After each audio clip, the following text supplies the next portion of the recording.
waket chike manyien.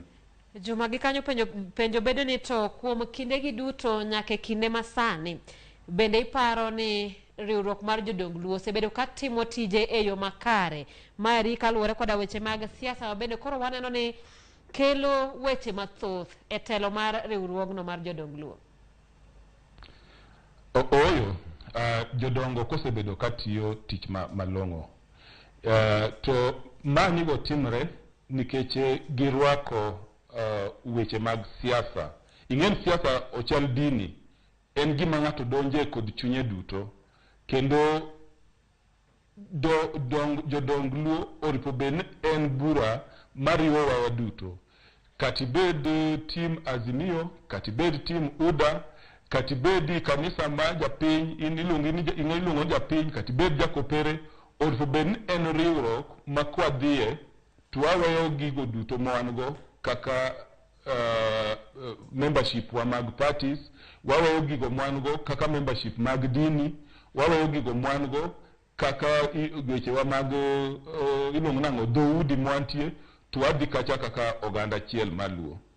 Nikech king'iyo oganda wani to en gimoro ma aneno ka tinde timre makata kuonde liete ma liete nitie tiyudo ka joluo ni gore liel.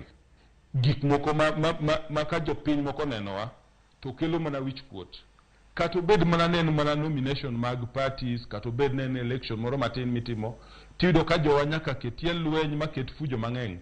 To mago e gigo ma jodong Luo oripo ben sani ka ben giloso e dhok achiel.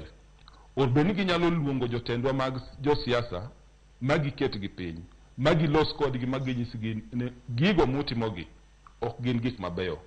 Now, yore mag mibadhi ma bende seche moko iyudo ka bet mang'eny pinywa maluo ka.